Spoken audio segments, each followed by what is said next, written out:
करेंगे। जी भाई, mic number 1 से अगर कोई सवाल हो तो करें। मेरा नाम है त्रिविक्रम दास पालखे।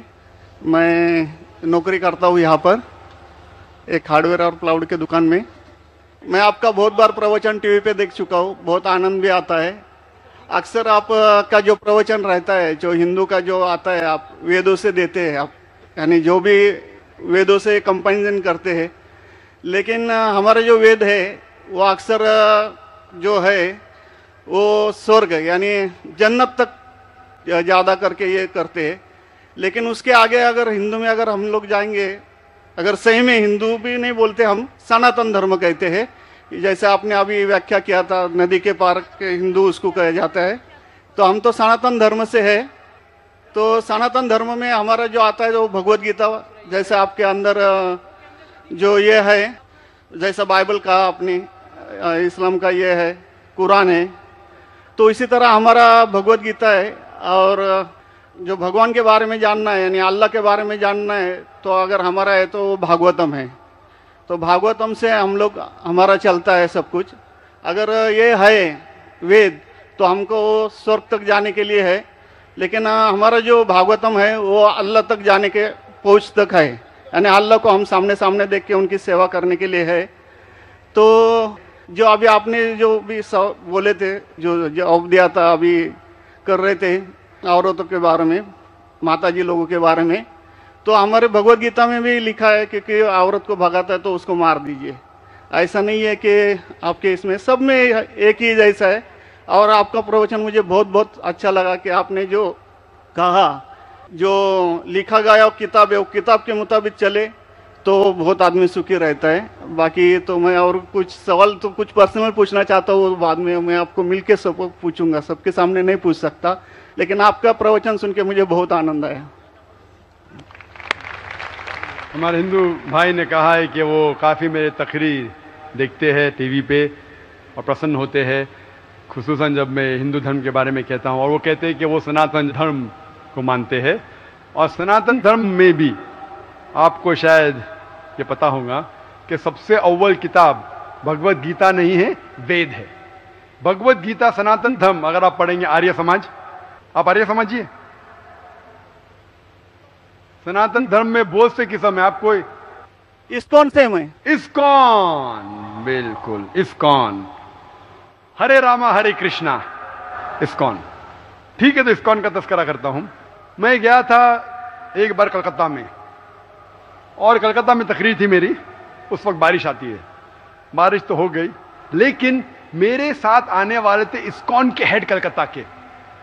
हम लोग दोनों जाते एक वैन में, वैनिटी वैन, मतलब जो बड़े मैदान में, यहाँ तो माशाल्लाह मैदान के बाजू में काफ़ी बिल्डिंग है, तो बड़े मैदान में प्रोग्राम होता है तो कोई ग्रीन रूम नहीं होता है, तो क्या करते हैं, वैन लेके आते, बस इसमें मेकअप रूम या आराम करने के लिए कंडीशन होता है। तो मैं इस्कॉन के हेड के साथ में बैठा था, तो उन्होंने वही बात कही जो आपने कहा, हमारे लिए सबसे अव्वल है भगवत गीता। मैंने बोला ठीक है, और कहे का वेद भी ठीक है। तो मैंने पूछा, ये भगवत गीता हिंदू धर्म में दो किस्म की किताब है, एक है श्रुति, एक है स्मृति। श्रुति मतलब जो भगवान की भेजी हुई किताब, वेद और उपनिषद। उसने कहा बिल्कुल सही। स्मृति किसे कहते, तो उसने कहने लगा स्मृति कहते वो जो आदमी की लिखी हुई किताब है, मिसाल के तौर पे मनुस्मृति। तो मैंने पूछा ये रामायण और महाभारत क्या है, तो उसने कहा ये है स्मृति। बेशक बिल्कुल सही जवाब था, मैं भी तालिब इल्म हूं। तो मैंने पूछा, बिल्कुल सही कहते, ऊपर आती है श्रुति, वेदा और उपनिषद। स्मृति मतलब दूसरी किताबें, मनुस्मृति, इतिहास। मैंने पूछा ये महाभारत क्या इतिहास है, तो मैंने उससे पूछा गुरुजी ये बात मेरे इल्म के हिसाब से भगवत गीता एक हिस्सा है महाभारत का, 18 चैप्टर का, सही है? अरे बिल्कुल सही है, आप बहुत इल्म रखते। मैंने बेशक। तो जब भगवत गीता महाभारत का हिस्सा है तो महाभारत स्मृति है क्या श्रुति है? चुप बैठ, स्मृति है बोला। तो स्मृति ऊपर क्या नीचे? तो बोले हाँ आपके पास इल्म है ना, इसलिए आप जानते। हम लोग को कहते हैं भगवत गीता ऊंची है, लेकिन हम सही कहते हैं ये भगवत गीता वेद का निचोड़ है। निचोड़ है, लेकिन वेद ऊपर है, खुदा की किताब है। भगवत गीता इंसान की लिखी है, किसके जरिए? स्कॉलर्स के। आपके इस्कॉन के गुरु भी कहेंगे वो, लेकिन आप आम आदमी हैं, आप शायद ये पेचीदा चीजें को जानते नहीं। हम तालिब इल्म हैं, मैं स्कॉलर नहीं हूं, तालिब इल्म हूं तकाबिल मज़ाहिब का, इस्लाम एंड कंपैरेटिव रिलीजन का। तो बोले बेशक आप बिल्कुल सही कहते हैं। तो मैं कहूंगा अगर वेद और भगवत गीता में टकराव है, किसकी बात मानेंगे? तो बोले आमतौर पे तो हम कहते हैं भगवत गीता ऊपर है, लेकिन आप सही कहते हैं क्योंकि आपके दिल में। तो मैं वो डबल स्टैंडर्ड क्यों? जिसके पास दिल में बदल जाता है क्या? 2+2 4 ही रहता है, चाहे वो सेकंड स्टैंडर्ड में या 10th स्टैंडर्ड में 2+2 वही रहेगा, 4 बदलेगा नहीं। तो मैं ये कहता हूं गुरुजी से, आपके संत से, कि आप अपनी किताब लोगों में आम करो, हिंदुओं में आम करो वेद। लेकिन हिंदू धर्म में सिर्फ ब्राह्मण ही वेद को पढ़ सकता है, क्षत्रिय नहीं पढ़ सकता। क्यों? बाकी लोग नहीं पढ़ सकते, वेद व्यास शूद्र नहीं पढ़ सकता। क्यों? हमारे मजहब में ऊंच नीच नहीं है, काला या सफेद, अमीर या गरीब, राजा या फकीर कुरान पढ़ सकता है। नमाज के लिए जब उस ईश्वर की हम इबादत करते हैं, जब खड़े होते नमाज के लिए, कंधे से कंधा मिला के करते, चाहे वो फकीर या अमीर या गरीब, फकीर या राजा साथ में खड़ा है तो कंधे से कंधे मिला के खड़ा होता है। और आप यहां देखेंगे, और मैं अल्हम्दुलिल्लाह कई बार सऊदी अरब गया हूं और किंग अब्दुल्ला की दावत पे भी गया हूं, माशाल्लाह उनकी सिक्योरिटी रहती है, तो सिक्योरिटी हट जाती है, आप साथ में तो साथ में अल्हम्दुलिल्लाह। राजा या फकीर, अमीर या गरीब, काला या सफेद, यकसा है।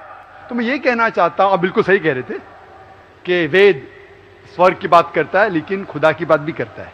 भगवत गीता में भी स्वर्ग की बात लिखा है, खुदा का भी लिखा है। आप बोले अल्लाह के करीब आने के लिए भगवत गीता सही है, बराबर। मैं ये नहीं कह रहा हूँ कि ये वेदों में नहीं कहा है, वेदों में बहुत आखिरी में आता है, लेकिन जो भगवत गीता जो है वो डायरेक्ट भगवान हुआ है, यानी अल्लाह ने कहा हुआ है, ऐसा है।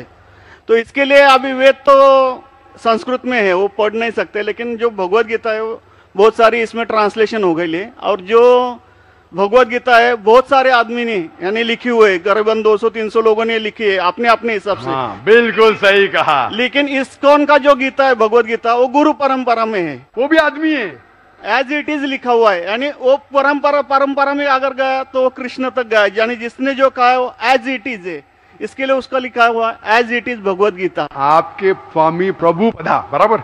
यस, बराबर हुआ, स्वामी प्रभुपदा इंसानी थे ना? हाँ, इंसानी थे ना, मैं किधर ना बोल रहा हूँ।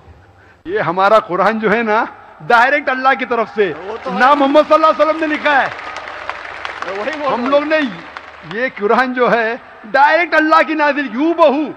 इसलिए जितने भी दिगर मज़ाहिब की किताब है, जैसे वक्त जाने लगे बदलते गए। आप बिल्कुल सही कहते, 300 किस्म की किताब है, बाइबल सैकड़ों किस्म, हमारे IRF में 200 किस्म की बाइबल है। आप किस में मानेंगे? कुरान आप लो, कोई भी कुरान लो, इंडिया में, अमेरिका में, यूके में, हिंदुस्तान में, पूना में, हूबहू वही है।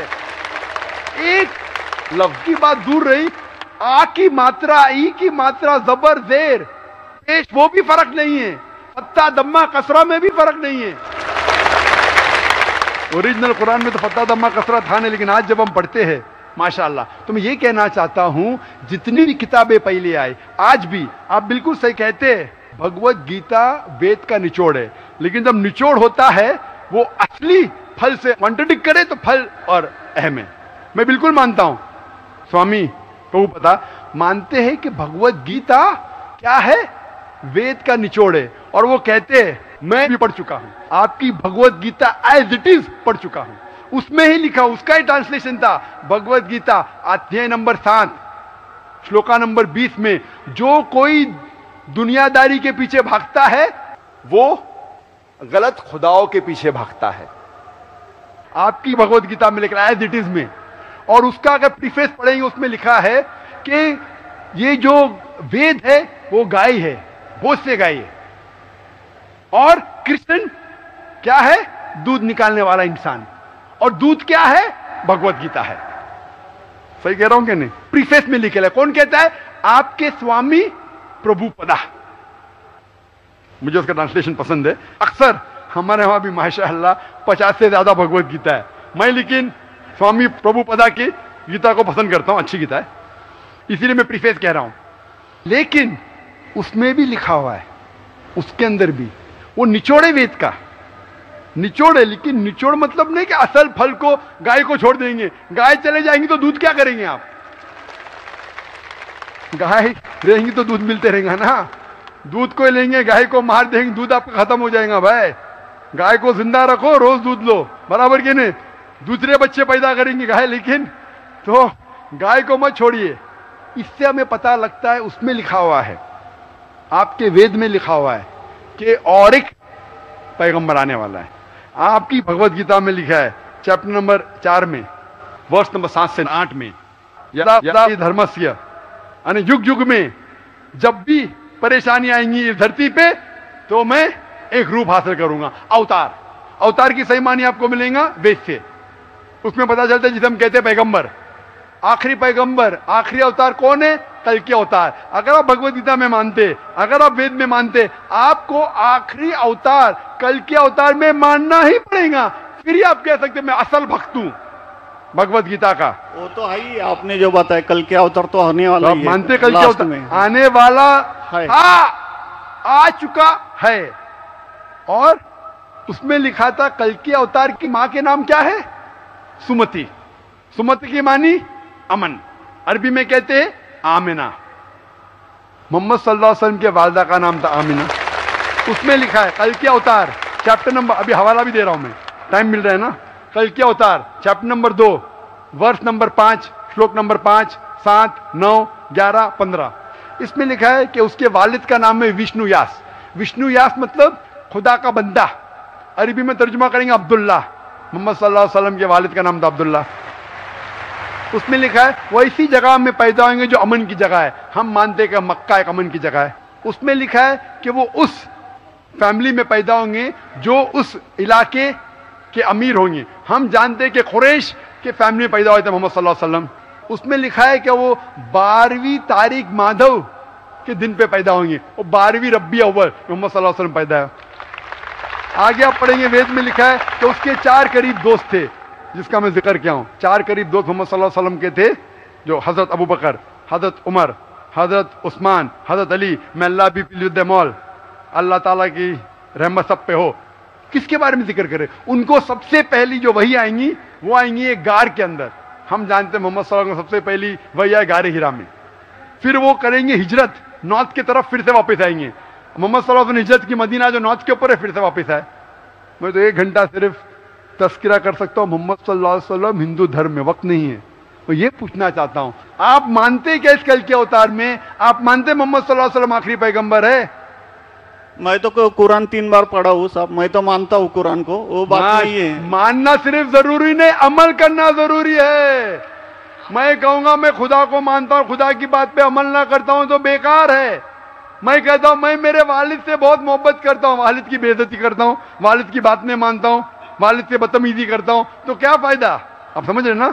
समझ रहा हूँ मैं, लेकिन आपने कुछ पहले ही अभी 10-15 मिनट पहले ही आपने कहा था कि जो भी है, कुरान है, वेद है और बाइबल है, कि जो जो उसमें लिखा हुआ है खुदा ने उसके ऊपर अमल करना चाहिए। तो मैं अपने इससे अमल करता ही हूँ। जो कुछ मानता तो हुई खुदा एक ही है करके, वो तो मानता ही है। बिल्कुल, मैं नहीं बोल रहा कि आपके लिए कोई खुदा अलग है, मेरे लिए कोई अलग है, या ईसाई के लिए कुछ अलग है। आप सनातन धर्म के हैं, मैं जानता हूँ सनातन धर्म में एक खुदा को मानते हैं। वो मानते खुदा की प्रतिमा नहीं, अक्स नहीं है, बराबर ये मानते। लेकिन मैं ये जानना चाहता हूँ, आप कल के अवतार में आप मेरे सवाल को घुमाओ मत। मैं जानता हूं, नहीं है मैं ये जानता हूं, सनातन धर्म के बारे में जानता हूं। पहले स्टेज में आप पास कर चुके, एक खुदा में मानते, बिल्कुल सही। मैं ये बात जानना चाहता हूं कि उस खुदा के अवतार पैगंबर, आखिरी पैगंबर में आप मानते हैं क्या नहीं मोहम्मद सल्लल्लाहु अलैहि वसल्लम? ये मेरा सवाल है। यानी मोहम्मद पैगंबर को आप मानते कि वो आखिरी पैगंबर थे क्या नहीं मानते? वो तो मानता हूँ मैं, मुझे मालूम है ना मोहम्मद पैगंबर आखिरी थे मोहम्मदन में। वो तो मानता ही हूँ। मोहम्मदन में ने आपके लिए, सबके लिए है ना। बिल्कुल सही। तो कोई धर्म, कोई एक मजहब का थोड़ी रहता है गुरु, तो सबके रहता है। वो एक मजहब का थोड़ी गुरु रहता है कि वो एक मजहब के लिए, वो सब मजहब के लिए गुरु रहता है। तो मानता ही मैं उसको। बिल्कुल सही। लेकिन ये कहना कि सब मजहब यकसा है हूबहू, ये सही नहीं। यकसानियत है, इसीलिए मैंने कहा यकसानियत पे अमल करो। आप बोलेंगे मैं सब हिंदू चीज पे अमल करूंगा, कई हिंदू जाते बुत परस्ती करने के लिए, आप नहीं करते, अच्छी बात है अल्हम्दुलिल्लाह, इसीलिए मैं आपको कांग्रेचुलेट करता हूं। आप बुत परस्ती नहीं करते, मैं आपको कांग्रेचुलेट करता हूं, मैं कांग्रेचुलेट करता हूं, क्योंकि सनातन धर्म बुत परस्ती नहीं करता है। अल्हम्दुलिल्लाह सुम्मा अल्हम्दुलिल्लाह आप आधे इम्तिहान में सफलता पा गए। अभी ये पूछता हूं मैं, जैसे आपने कहा आप अगर मोहम्मद सल्लल्लाहु अलैहि वसल्लम को आखिरी पैगंबर मानते हैं तो उसके पैगाम पे अमल करना जरूरी है। सिर्फ पैगाम को पढ़ना जरूरी नहीं, पैगाम पे अमल करना जरूरी है।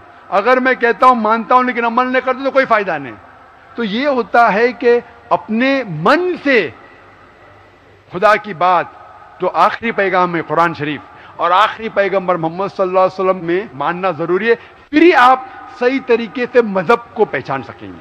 Hope that answers the question. नहीं, थैंक यू। कुछ बोलेंगे आपको? मुझे ये कहना चाहिए था, अभी आप बोल रहे थे अमल करना चाहिए, अमल करना चाहिए, तो मैं मोमिन बनने का पूरा कोशिश किया, क्योंकि मैं वो मोमिन का क्या रहता है वो 3-4 इसमें सुन चुका हूँ। मोमिन का क्या रहता है? मोमिन का जो बताया था ना, क्या जो रीजन जो कैसा रहता है मोमिन, कैसा रहता है मैं जानना चाहता हूँ। नहीं, मैं इतना याद में जितना रखा हूँ मैं जो भी याद नहीं सकता है, जो भी याद है बोल लीजिए, नो प्रॉब्लम। जो कमी है मैं पूरी कर लूंगा। नहीं नहीं जान दीजिए, अगर दूसरे को भी क्वेश्चन पूछना है मैं आपसे मोहब्बत करता हूँ, मैं आपको पर्सनली मिलता हूँ बाद में। अच्छा, बाद में मिलेंगे स्टेज के बाद इंशाल्लाह। ठीक है, हरे कृष्णा। बहनों की तरफ से कोई अगर सवाल हो तो गैर मुस्लिम बहनों को तरजीह दी जाए, उनको पहले मौका दिया जाए। My name is Sneha Manoj Raizada. I'm studying. My question is, I want to convert into a Muslim. I'm following Islam for a year now, and I have a problem.